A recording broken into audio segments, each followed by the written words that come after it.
Time to bring in our military analyst, Sean Bell, who joins us. And Sean, talk to us about what more we know about this US military action against that Iranian vessel last night. Yeah, good afternoon, Gareth. I mean, day 52 of the war.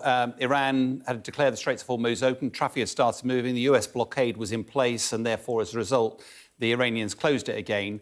The US claims that the blockade has actually ended up turning around 23 vessels along the way, because it's quite a significant threat.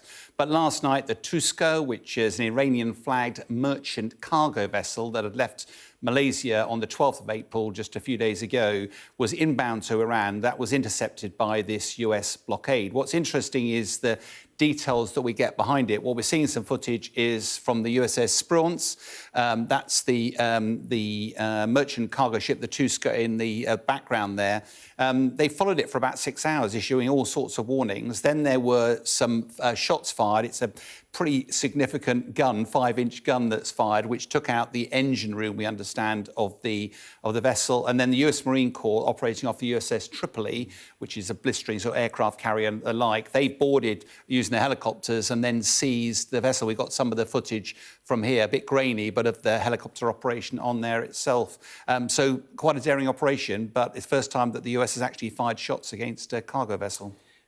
If, to your point, various vessels have been turned around thus far, why did this one try and go through? Because you can't imagine that the Tuska did so autonomously. You would imagine that it did so with some agreement from the authorities in Tehran. If so, why now? Yeah, we understand there were 4 Iranian vessels that all seemed to be making a run at the blockade. And as you say, up till now, all of them has been turned around. Now, 3 of them apparently got through the blockade. That doesn't necessarily mean they won't be targeted by America, because America will target them later, potentially. But the timing, I think, is really unfortunate for this, particularly given that there were 6 hours of threats. The Iranian vessel would have been under no doubt that it was going to come under some sort of US fire, and that precipitated the US firing on the vessel. That, of course, has now prompted the Iranians to threaten a retaliation. None of this feels conducive to the few days or hours before peace talks are due to start. It's also the US took the opportunity to criticise the US approach to talks, saying they didn't mention President Trump, but that constant US shifts in position, the inconsistency of the approach, the threats, none of which seems to be coherent with an America that's actually serious about conducting negotiations. You talk about peace talks, or potentially the lack thereof. The US is sending some form of delegation back to Pakistan, but the Iranians say at the moment they're not going to attend. Conversations are a two-way thing. So what is the prospect of peace talks at the moment? Yeah, I mean, I think fairly limited as we speak at the the I mean, if you say the US is sending a delegation, we understand that the Vice President isn't part of that. This is previous images. Previous images. And part of the credibility around the previous talks was the very fact that J.D. Vance was there. I think also Trump has re-threatened Iranians with, we're going to go after your power stations and your bridges. But it is interesting, military action today has not delivered the strategic outcomes that America was seeking. So why will military action do it again? Meanwhile, President Trump's popularity is plummeting, oil price is still high, desperately needs an off-ramp, and the only way to get an off-ramp is through talks and negotiation. So threats only work if you are expecting Iran to capitulate. But Iran clearly has some leverage at the moment. It's not about to capitulate.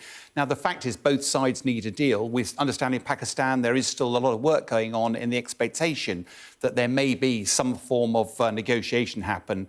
But frankly, the real risk here is we return to war on Tuesday evening with no prospect of ending that anytime soon. So the question for me is, are we at the beginning of the end, or are we actually at the end of the beginning?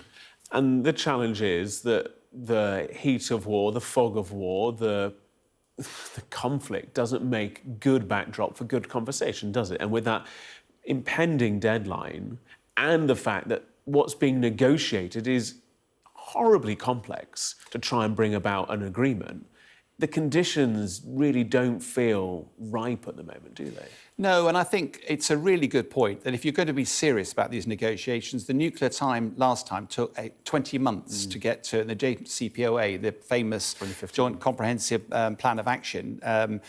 They don't have the time to do that. What seems more likely is if you get some form of memorandum of understanding, that seems to be where they're heading, where President Trump could claim victory because there would be so much ambiguity written into that he'd be able to claim success, but so would the Iranians.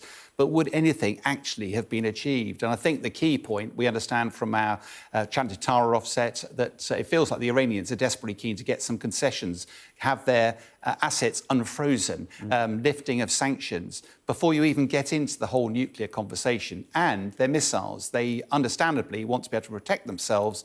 The US demand is you get rid of your ballistic missile programme. There's lots of wriggle room there, but at its core, it's about the nuclear conversation, and that's going to be very difficult to unpick. And Donald Trump's point about the fact that there's been regime change feels less than accurate at the moment because the direction of travel, certainly from the Iranian perspective, doesn't seem to have changed, does it? Sean, good to have you with us. Appreciate it. Thank you so much. Good to have you with us here on Sky.